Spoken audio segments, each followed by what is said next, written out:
got.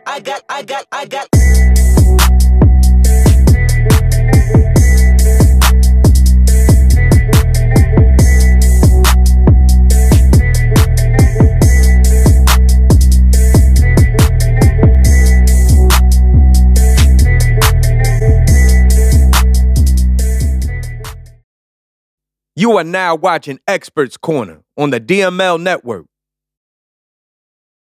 Welcome into the DML Network. It's your boy Xpert, and I got another episode of Xpert's Corner. It's episode 2. We did PX1, the first one, and I got a special guest with me today. It's a developer for a football game that is about to hit the consoles, Xbox One, PS4 this summer. It's JD Richards from Axis Football. What's going on, man? Hey, Xpert. Thanks for having me on, man. This is cool. Man, this is amazing. I've been waiting for this show to happen today. Tweeted out a little bit early, like a little kid waiting on Christmas, see if I got the bike that I picked out from Santa Claus, and it's here. The homie JD Richards is in the building for Xpert's Corner. All right, man. So tell the DML Network and all the followers who you are. What is Axis Football? And some of the other things that you're involved with. I know you're a Madden guy as well. You like to Twitch and do that kind of stuff. So just explain who you are in a nutshell. Yeah, man. So I'm kind of a connoisseur of a bunch of different things. I was in the military for a while. I played some upper level football. And out of high school, I went on to play at a D3 school, and I did some of that. Joined the military. Did that for 8 years, got out, and I said, well, what do I want to do? And, I came across Axis, just like I'm sure a lot of people did. And I said, man, I really want to be a part of this, right? We were all suffering from the lack of competition, and we kind of got worn out with the same old with Madden. It was like, I think it was like 2012 where I was like, okay, Madden, like, let's get back to the franchise stuff. Like, I'm losing interest here. And when I found Axis, I came on last year halfway through the cycle, and Danny put me to work, and that's who I am. I started a business on the side. I do print work stuff, 3D printing, shirts, decals for helmets, stuff like that. But I try to stay busy. But my heart is with Axis Football and trying to turn this into the best game that we can, that everybody can enjoy. And first and foremost, we want to play the game. We want to make a good game. We're not just out here making money, because if that was the case, we would have stopped years ago. But to move on to the next question, who is Axis? Man, Axis started a while ago, 2015, I think, 2014, back when like Flash games was a thing. And Danny released the first iteration of Axis Football as a Flash game. It made money based on, click advertisements that would show up around the website. Then it kind of expanded to a mobile game.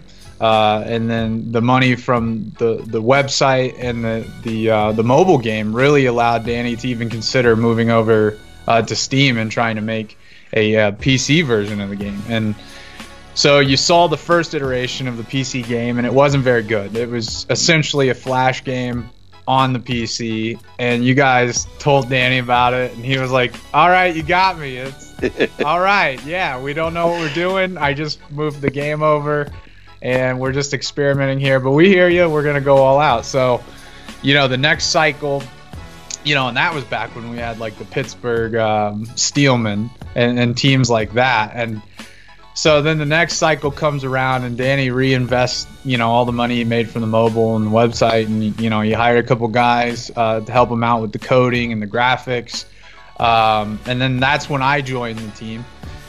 So that season, which was last year, we introduced all new player models. We tried to introduce a new physics engine. Some success, some would say it wasn't a success, hit or miss. And, we had moments where we were like, oh, that looked really good. And then we were like, oh, that looked really bad. Okay. All right. We got our work cut out for us. So when I joined the team, I rebranded every team in the game. Joe and I laid out what I wanted. I'm not really an artsy guy. So I told Joe, I said, hey, man, here's the general concept of what I want for each team. Here's what we're calling them. Here's their new names. Here's their colors. here's their general idea for their uniform. And then Joe just went crazy, and he put out a great detailed version of how to use the jersey editor, the uniform editor, and man, some people came up with some great stuff. People even turned our game into like a college game, which was kind of cool to see. But then, moving on to this cycle, we've got bigger and better dreams. We want to build on last year's successes and failures, because last year, we had dreams of going to console last year, and the dev kits were too expensive. We spent a lot of money elsewhere, and we just couldn't go. We didn't feel good introducing that product to that market. So when you look at the beginning, when you first joined Axis, and it was already kind of in the process, it had been around for a couple years. You kind of jumped in the middle of it, and just some fresh ideas from a different developer. Were there's those moments where you can look back now and say, man, we could have, if we would have done this different, or if we wasted too much time worrying about this. And you talked about, the console dream was really 2017, trying to get it to the console.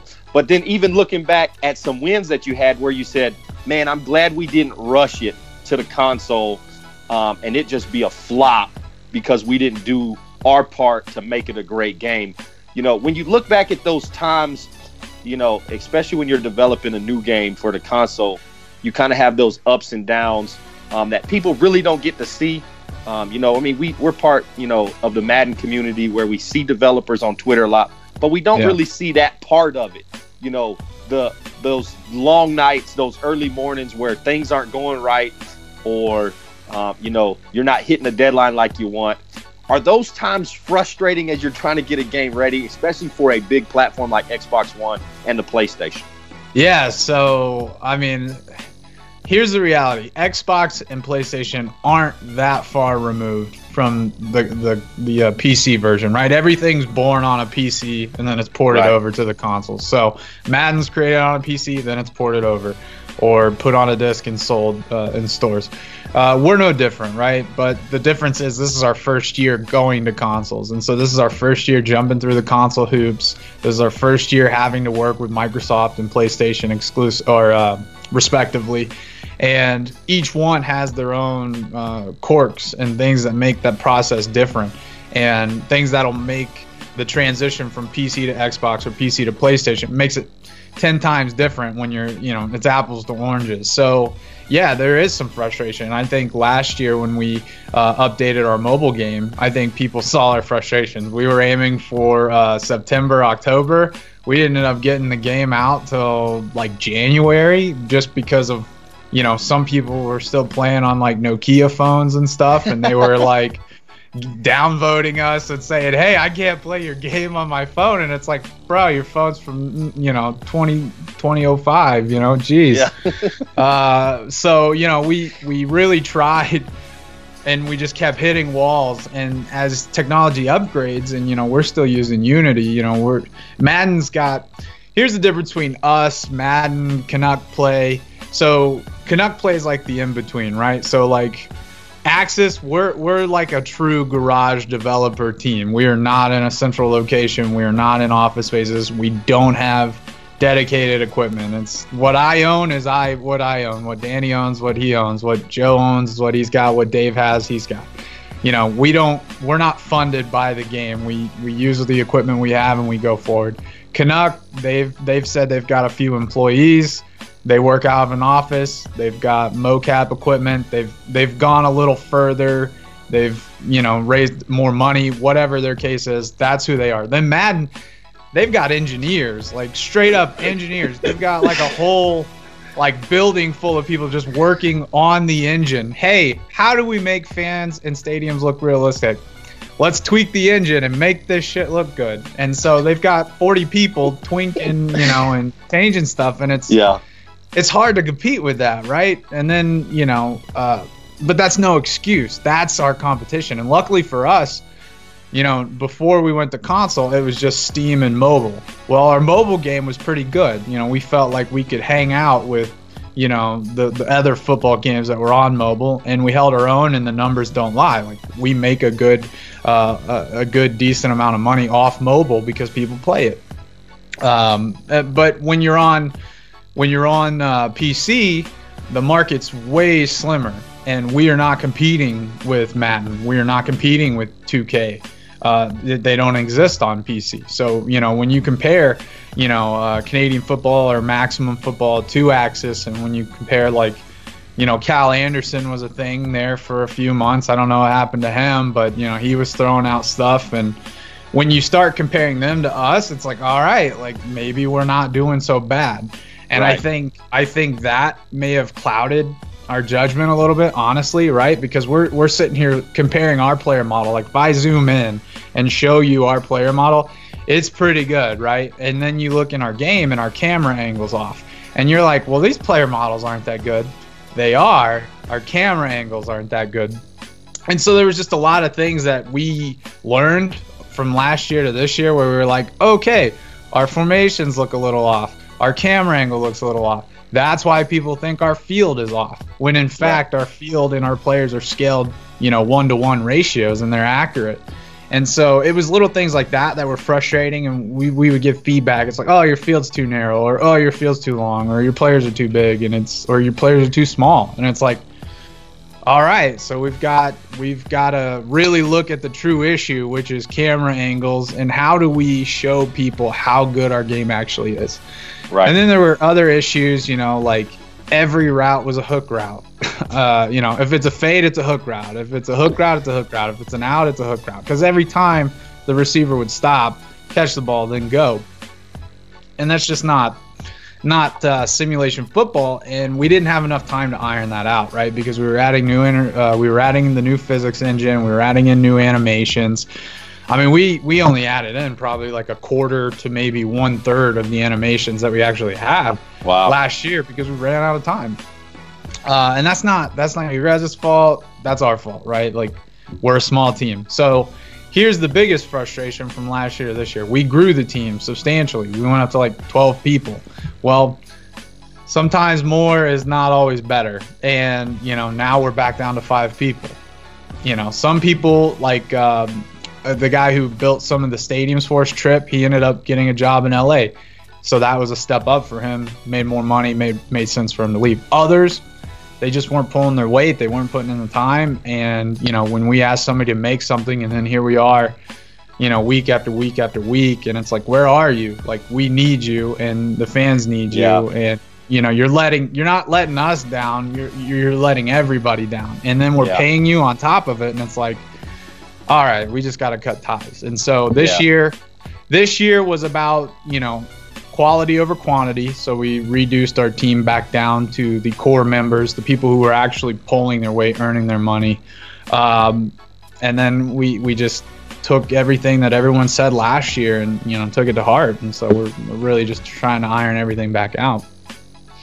Man, and people don't get to see that side of developing a game. Only thing they see is what's the end product. They don't understand the steps that it takes. And that's one of my biggest questions. As you look, you talked a little bit about going from, the PC to the console, and really the development aspects that are involved when you have the PC versus you're trying to get it onto the console. And the competition is different. Right. On the PC, y'all are one of the top dogs. Everybody is chasing Axis football. That hurt. I like cringed when I was like, oh, don't say that. we now got some work to do. But that's the great thing about Axis football, and I think that when you start listening to how you guys are talking when you on either on websites or you're talking on Twitter, it's always about improving the game. It's always about how can we take it to the next level. And you did that on the PC where you added things, and it's crisp, it's clean. You can tell that you guys have put time and effort into this game, where now you are taking you're going from the shallow end of the pool to now you're jumping into that deep end where you got the biggest dog on the block in EA Sports, where you talked about it. You guys have a team of 5. They got 5 receptionists for Madden. You know, and they you're all have talking like bachelor's and master's degrees. That's it. You're talking about, you know, this is the underdog fight of the century, and really, when you go into that console realm, are y'all guys thinking, okay, the end goal is let's go compete with Madden, or is that end goal, hey, let's just go put the best possible football game we can put out that the fans are happy to load their PlayStation or their Xbox up and say, man, I can't wait to get home to play Access football? Yeah, so there's really two approaches to that. Three actually. We'll say there's three. First one is humility, where we have to approach every dev cycle with humility. We have to look at our successes, we have to look at our failures, we have to look at the competition. We have to bounce ourselves off of them. We have to bounce them off of us. We have to bounce us off of Madden. And we just have to kind of, step back and say, hey, like, you had a decent cycle. Some people liked your game. Some people were okay with it. Some people hated it. And, sometimes it's, a kick in the nuts and it hurts. And, you just want to, you're just heaving. You're like, we just killed ourselves for, 8-9 months. And this is... You would think, like, if this was a comparison to, like, movies and Rotten Tomatoes, right? Like, you just spend millions on a movie and then you get a 3 Rotten Tomato score. You're like, well, shit, that wasn't the mark we were trying to set. So, luckily for us, we've got some diehard people that continue to support us and continue to show up on, reviews and stuff like that. So we're we don't have a terrible Rotten Tomato score, but it could be better. And in the areas where it could be better, it will get better, and those concerns are valid. And so when we talk about jumping to console, if you just look at PC, like, the bar has to be raised because Maximum Football is trying to raise the bar. IMV's talking about raising the bar when they're, talking of partnering with Big Ant. If you've never seen Big Ant games, okay, they're pretty damn good. It's a AAA studio. They've done some stuff with rugby and lacrosse, and that's a legitimate studio. And so, luckily for us, we're operating on essentially no budget and there's no holdups. The problem for IMV is there is budgets and there is holdups, and Big Ant's not going to touch it. So we've got a small window as far as a legitimate football game coming back to PC. We know Madden's never going to touch it. 2K may touch it. Like, we'll see like what happens with the XFL and the partnerships, because 2K makes all the WWE games. So you would think if the XFL goes, esports keeps growing, XFL is going to want to get into esports. It's just logical that 2K would be that partner and come back, considering how much assets they actually have on their shelves around football and the basketball game. So we have maybe 2019, 2020 before another AAA football game comes back to the PC market. All right, we bought ourselves a little bit of time. However, we're pushing ourselves to console.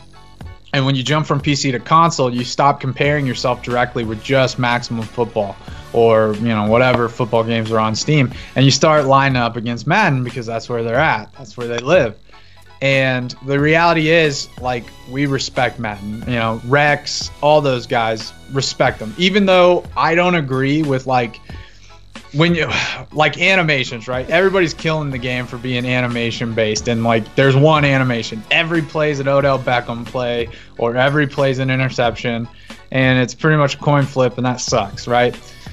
The problem is not the animations, because animations run games. Like, I was actually thinking about this. I was thinking about PUBG, and how they introduced climbing over walls and jumping on cars and stuff like that. It's animation based. You hit a button, the animation clicks in. When it's done, you're through it, and you can immediately turn around into another animation. The problem Madden ran into is they only have 1 or 2 animations, for a jump ball, where in the past they'd have like 10 or 15. And so it would look fresh because you're like, wow, I only saw one Odell Beckham catch this game. That was amazing. Like, it gave that specific animation had validation, and it was amazing, right? But this year they spent a lot of time on the competitive scene, the microtransactions, and let's be real, that's not Rex's fault. That's not the developers' faults per se, right? Like, their main goal is a bottom line.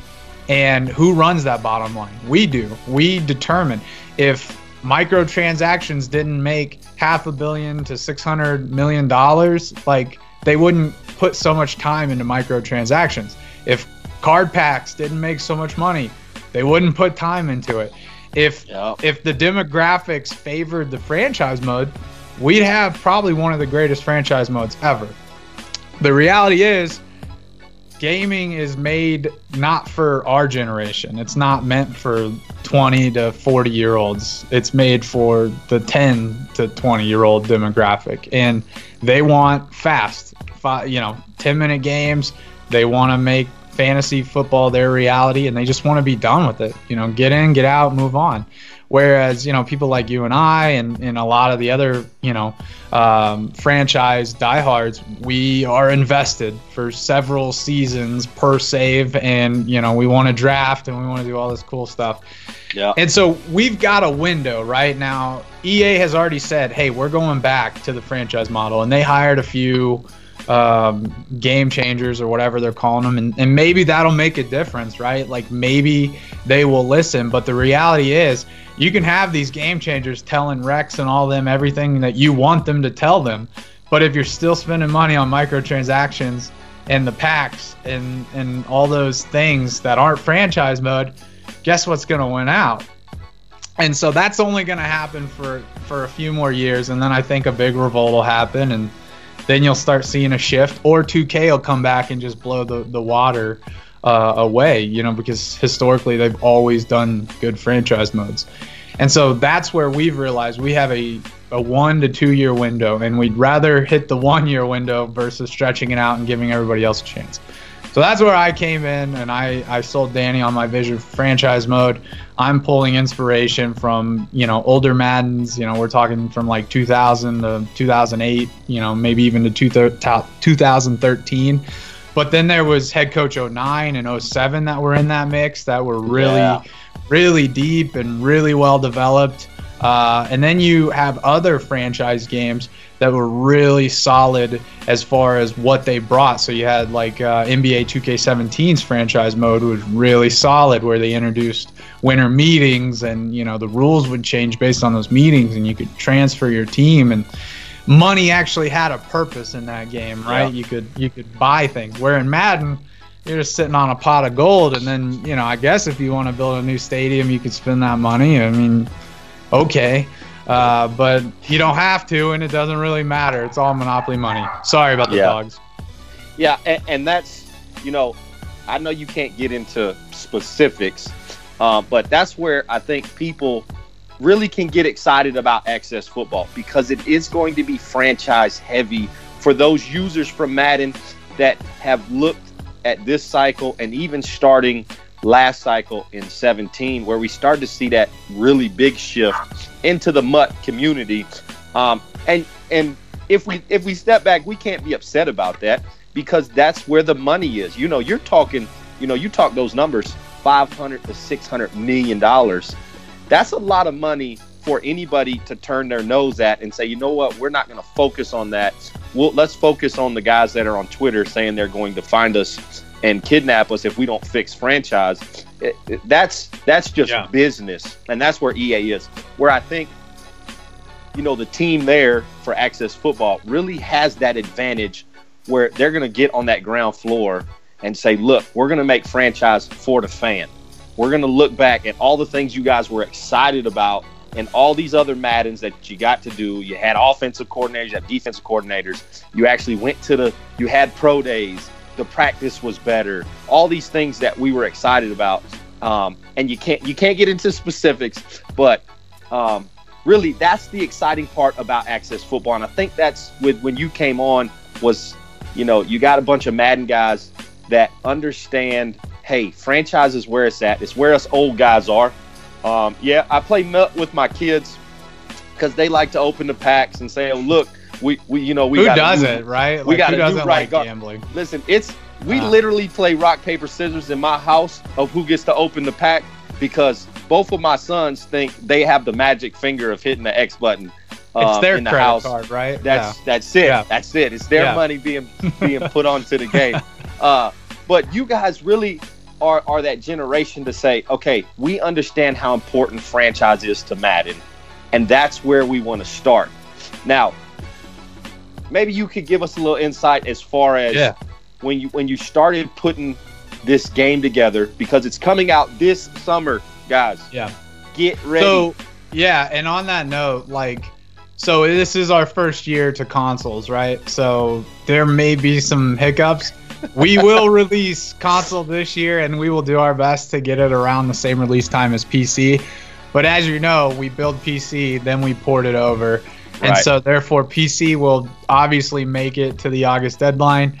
And we pray, we're praying to the Sony and Microsoft gods, but sometimes things don't work out, and we may have delays. Almost assuredly we're gonna have delays just because it's our first time and we don't know how to navigate the scene. But to circle back around to franchise mode, this is our first year where we're actually putting more energy into franchise mode, where last year it was kind of like a placeholder. We gave you a season mode where you could do several seasons, and you could draft and release, and bare bones, and it was a placeholder. We knew it, and we told you that. That's what it was. We didn't have time to go any further. This year we actually have time. The issues that we're having with franchise mode is that we're still cleaning up things from 2017. We're still going back and still trying to hammer out the animations. Now we have receivers not hook routing 98% of the time. Now it's only 20% of the time, maybe even 10% of the time. So the gameplay's getting a ton better. The camera modes are getting a ton better. The formations, I went in and redesigned over 1,200 offensive plays to put in the game. So if you're tired of only having 10 formations and 10 plays per formation, you're like, where's the strategy, Axis? Well, okay, I went back and took care of that for you guys. And I know now I think Danny said we're something like 40 formations deep, from single back to shotgun to Hail Mary to empty to everywhere. Every pro set that you've seen, you will now see for the most part in our game. Not all of them, but there's a lot of them. We're introducing, draws and play actions, things that we kind of hit last year, but it wasn't well done, right? It was us trying to get it in and trying to anyways, we're just improving in that area, and there's going to be a ton more from the playbooks. The gameplay perspective is going to be better. Tons more animations are going in. Franchise mode, we are putting energy in it. Our main focus for this cycle is for it to make sense. If you make money, what does that money do for you, right? We're also tying in some new things that are going to I'll tell you this, we're breaking away from the NFL and the Madden model of season modes and things like that. We're giving you a franchise mode. It's going to be awesome. The wrinkle that we're throwing in is going to increase the replay value of the game. So it's going to matter season to season, because we're making a factor of our franchise mode around your performance.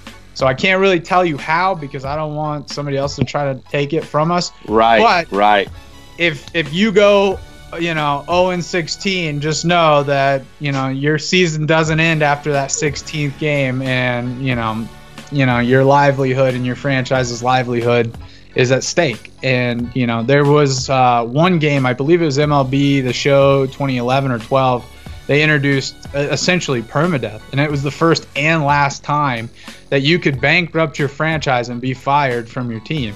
And so, I believe 09 did that, whereas if you traded away too many people and your cap penalties stacked up, that you'd be fired and essentially wouldn't get a job.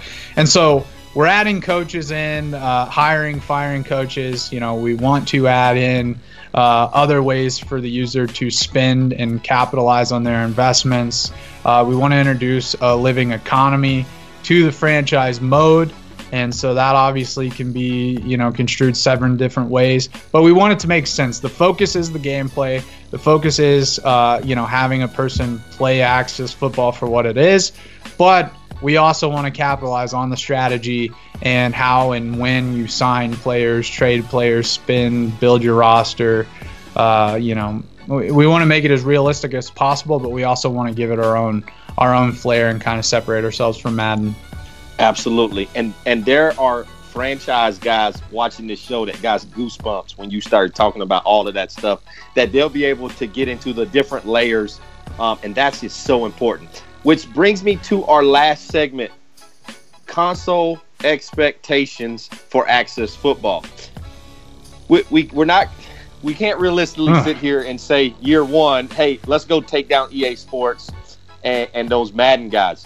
But and we also have to understand it's the first year on console, so there's going to be some bumps in the road. There's going to be some ups and downs, but that's where the feedback from gamers is going to be so important. Getting back to Access to say, okay, we like this, we didn't like this.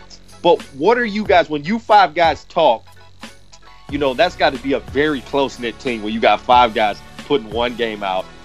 When you guys talk, what are some of the expectations you guys look at and say, this is what we want for Access Football the first year on the console?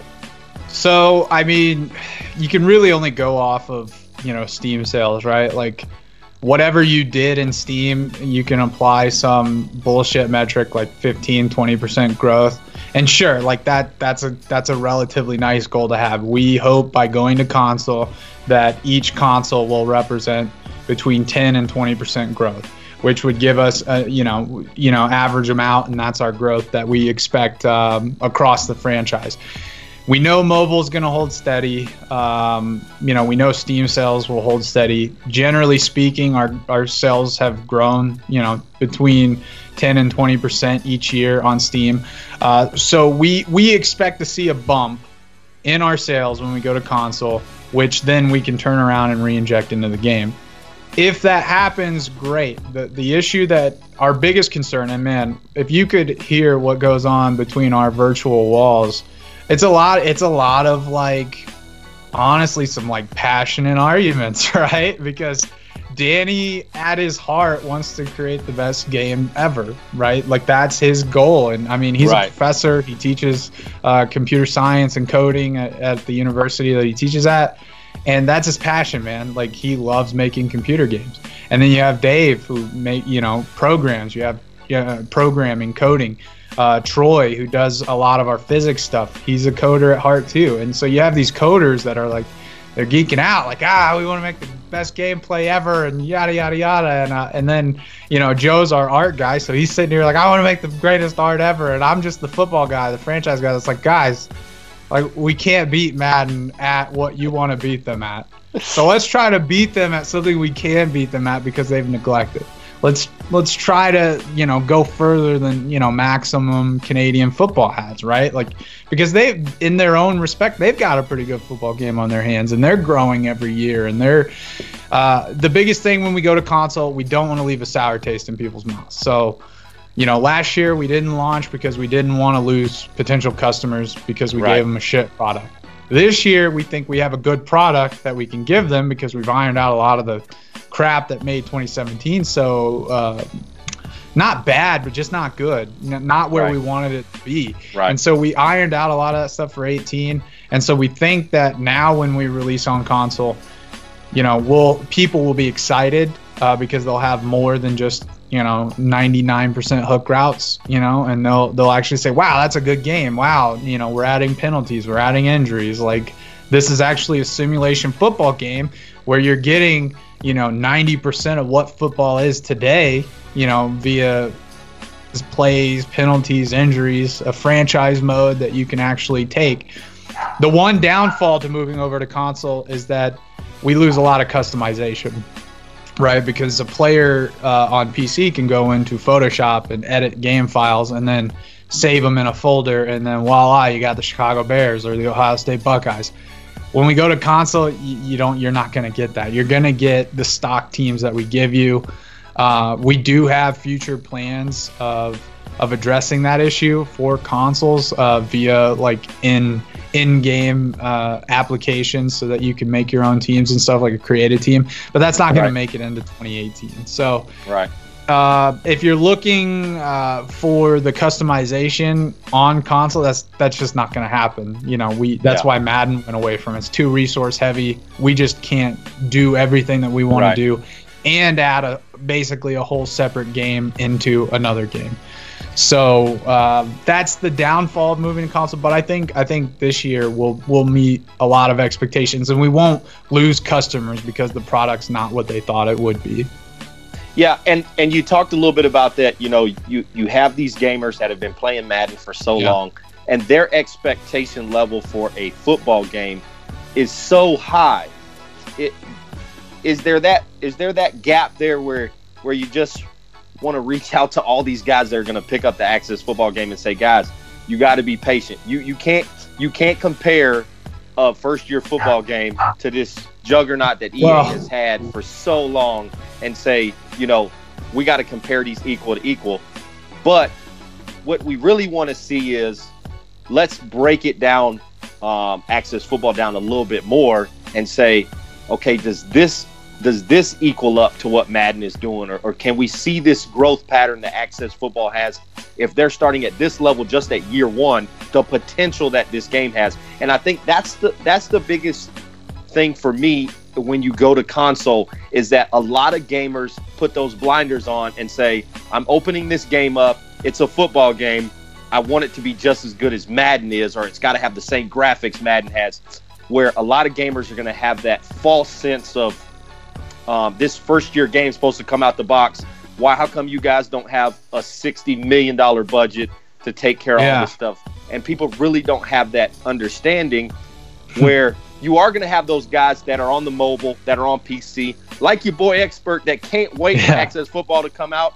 I've already told both my sons, you guys are going to go 0 forever in Access football. I'm never going to lose against them.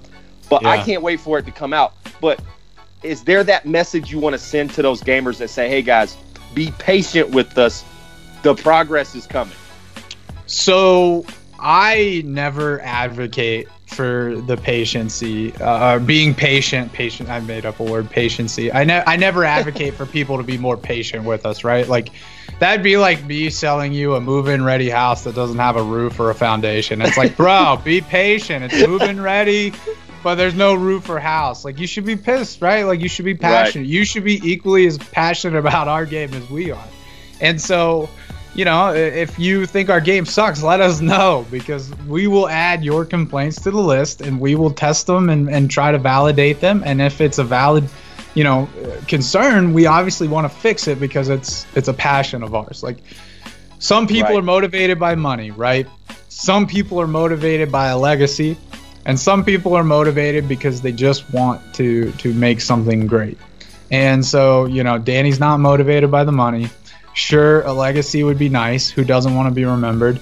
But his key motive is he wants to create an alternative and give back to the community and make a game that we can all enjoy. Not just them, not just us, but everybody can enjoy. So for them, I want to thank them first and foremost for even looking outside of Madden, because Madden is the father of modern football on consoles. We all need to pay homage to them. We all need to respect what they're doing, because they've pushed this game far. I'm a history major, and I think how far our country, the U.S., has gone in a span of hundreds of years. Look at how far Madden's gone in a years. People are shitting on them because of the last 5, and really the last 2 really have not been so great. But look at their switching engines, year to year, making that leap from one engine to another. That would bankrupt some studios, and it has bankrupted some studios, right? Because their next game is just so terrible that it doesn't sell, and it ruins the studios. Madden's trying to take what they know. So we've all been to the moon, right? Now they're trying to go to Mars, and you're not going to get to Mars without blowing up a few rocket ships and killing a few astronauts. And that's the reality of what Madden and EA is trying to do and take it to the next level. So I give them all the praise in the world. Yeah, it sucks. It's painful, right? If you don't like it, let them know and don't buy their game. Take it to GameStop and get something else. Go play Backbreaker. Get your $4 back. Yeah, and Rex has said that. If you don't, or Clint, maybe even Clint said, I can't remember which one said it, but it's like, you don't like Madden, don't play it, right? Because their goal is to make money, but they're also trying to advance the technology to another realm that none of us can really fathom. And, for Axis, we know we're not going to catch them, right? We don't have, unless we sell, a couple 100 million this year, maybe then, because Danny wants to open a studio ASAP, and he wants to be time doing this, and he wants to make a great game. So, you know, we know there's a short window before other studios get involved or Madden says, hey, you guys are right, we're actually going to give you what you want. So we understand the pressure's on. We're going to get there. But we're not going to shit on anybody in the way, and we're going to respect Madden, and we're going to try to emulate the good things that they do and try to improve on the things that they don't do well. And then, you know, when we do self-reflection, we're going to try to improve on the things we do well and the things we do terribly. And all we can really ask is that, you know, people check us out. You know, you don't have to be patient. You don't have to like what we're putting out. Let us know. I'm pretty active on Twitter. I have open DMs. I do every interview that's thrown at me. I'm very involved in the community. We have a section in our community Slack where we invite members in. So anybody can give us their email. We will add them into the Slack community. You will have direct access to me, Danny, Joe, Dave, Troy, everybody on the team to express your concerns. If you want to be a part of that, hit me up on Twitter, and we'll get you in there. And just thank you, right? Because without you guys, without your guys' passion, we wouldn't be motivated to even make this game, right? If people weren't telling us where to improve, we'd be blind, you know, blind leading the blind here. But because we have such a great community, and even people who are trolling us or just assholes, those guys are amazing too, because they're giving us the real, like they're not smooching up. They're just saying, hey man, this sucks. This is what I want. Give it to me now. And it's like, all right, we'll work on that for sure. Yeah. And that is so refreshing to hear. You got a team that's just passionate about putting the best game available out that's going to make the gamer happy. All right, guys. I can't thank you enough, JD, for jumping on. As soon as I hit you up on Twitter, man, you hit me right back like, let's do it. You know, and it wasn't that, I'm trying to promote my game and get as much exposure as possible. It's just one of the realest guys on Twitter. Guys, if y'all aren't following JD Richards, y'all need to do that right now, at JD Richards on Twitter. I sent it out to the whole Dynasty crew. Appreciate that. You're gonna see some new faces on Twitter following you. Welcome it. I just can't thank you enough for jumping on, talking about something you're so passionate about. You've been with the team for a little bit now, trying to get this access thing to the console as quick as possible. It is coming out this year, man, and just a huge shout out to you for jumping on Xpert's Corner. Yeah, I appreciate it, man. And anytime you guys have questions or want to bring me back on and grill us or talk about the state of, the football community, let me know. I'll be there. Yeah, and we definitely will have a follow-up show when the game comes out. Your boy Xpert will have it ordered, ready to go. On the Rotten Tomatoes. Here we go. Wait. We will definitely get you back on so we can talk it when it comes out of the console. But big shout out to you. Appreciate you jumping on. I'll let you get out of here. Appreciate you, man. Thank you. All right, man. All right, guys. This has been Xpert's Corner, and we got Xpert's thoughts to finish off. So Xpert's thought number one, EA Play is coming up around the corner. Your boy Xpert will be in the building with the DML network. I will have a ton of guys from the Dynasty with me. You guys need to subscribe to the DML network. We will be the one-stop shop for everything EA Play. And I'm not talking just Madden. We're going to talk to anybody that will stop and talk to us about any game that is at EA Play. We're definitely going to hit up some other CFMs that are there and just have a good time. So y'all be on the lookout for that on the DML network. Expert thought number two. It's what this show was about. Access football. I need you guys to get just as excited as my homie JD is about the game, as your boy Xpert is. I cannot wait for this game to come out. This has been in the works. And guys, they are trying to put the best game out for the football community. Not to make an extra dollar in their pocket, but to put out a great football game. So I'm urging you, if you are watching this show, put this on your calendar. Be looking for it. It's coming out this year, 2018. We have got to support the guys at Access Football and get this game going. And then, just like JD said, give him your feedback. Hit him up on Twitter. He wants to know how they can improve the game even more for us, the community. We got to support our fellow gamers. Go and get Access Football the day that it comes out. Be on the lookout. If you're following Expert's Corner, I will be tweeting out when I find out when the release is and just getting us pumped up as we get closer to that day. All right, last thought on my brain, and this one kind of touched my heart. Guys, we had an incident at the YouTube studios a couple days ago where we had an active shooter go in there and actually hurt 3 people. So on behalf of the commish team here at the Dynasty, the homie Nasty Noob, SJ, Tone Dog, and your boy Xpert, and on behalf of all the guys here at the Dynasty, man, we want to send our thoughts, our prayers out to the whole YouTube group, the whole YouTube community that's hurting right now, as they try and figure out what is going on, what kind of nonsense just happened. But we are thinking about you guys. Y'all have always shown the Dynasty love, and we love y'all back. And just know that y'all are on our thoughts and on our prayers. But this has been Xpert's Corner. It's your boy Xpert, and I'm out.